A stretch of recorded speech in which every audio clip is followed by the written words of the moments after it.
Everybody. Monday again, 10th of November. I hope everybody's all right. I might be looking a bit tired, but well, things, we had a good Old Como meeting there Friday. I think we had about 90 members there. So that was excellent. A really, really good evening. So, and got to thank James Kitto for a fantastic talk.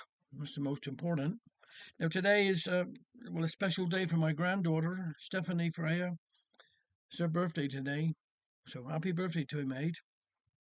And now I got a special one here for a Casper. Now he's the great grandson of Nan and Grandad Richard, and his birthday is tomorrow. So happy birthday to a Casper. And then on Wednesday is Kenneth Baldwin.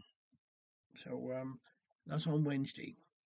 Now I want to also thank because yesterday was the remembrance and it went off. Well, I mean we had a bit of drizzle, but what does it matter? We're remembering those that have fallen and passed away, and for their heroism.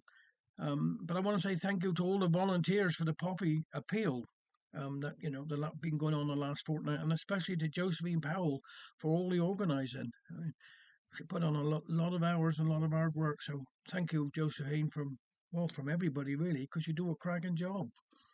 Um, and I yesterday I did meet the vicar from the Philic Church, and I actually passed over a cheque for £220, which was for the bench, but that things have altered a bit now, so that's going towards the the CCTV in the church.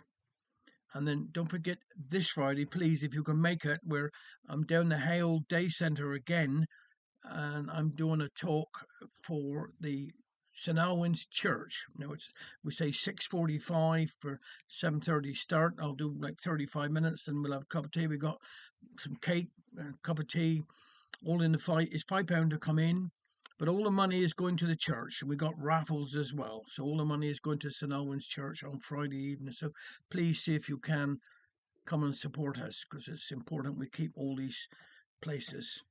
Um, well alive really, isn't it? Because we was packed out there yesterday. A wonderful service, wonderful service. So even though it was a bit drizzle, it didn't matter, did it?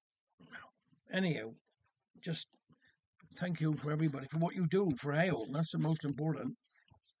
Now this one's called the Cornish Pasty, and this is by the late Hilary Keane. Now I'm real Cornish through and through, and some proud of it I am too. And as I'm Cornish born and bred, on Cornish delicacies I've been fed. There's saffron cake that's sure to please, 'tis handsome with a bit of cheese.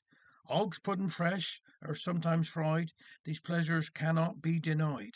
And Cornish cream, what can I say? I had some on my tart today.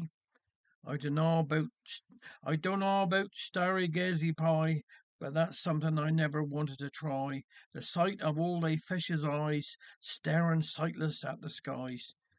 To me is something sad and nasty. I'd rather have a Cornish pasty. I got me favourite recipe. Me gran and my mother taught to me.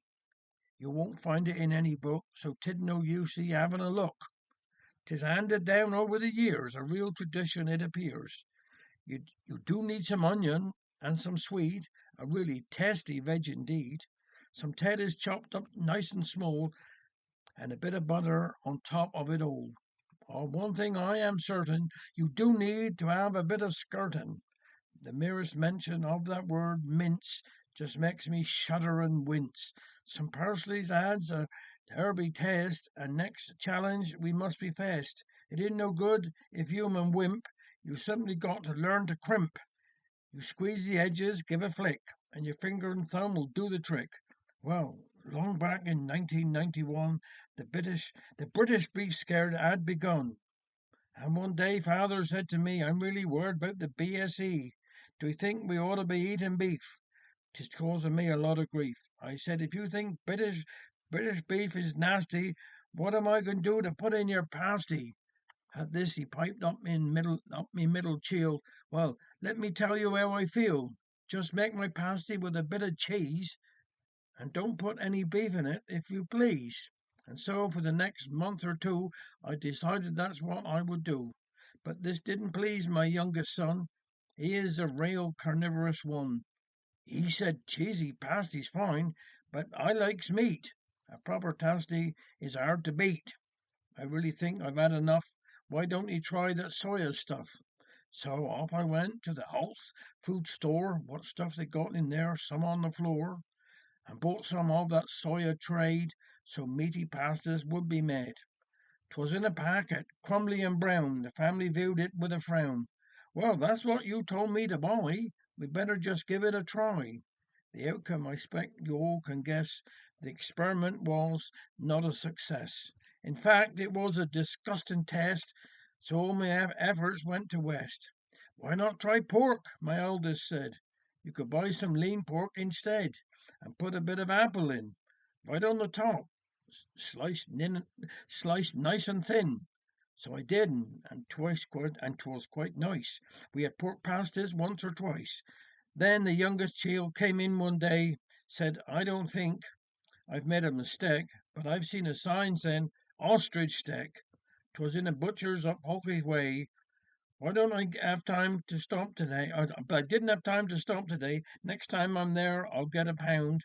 'Twill be better than that soya meat, I'll be bound. And 'twas with a huge sigh of relief that I went to the butcher's and bought us some beef. And if we wants to try something else new, I see Tesco selling kangaroo. Take care. Have a nice day.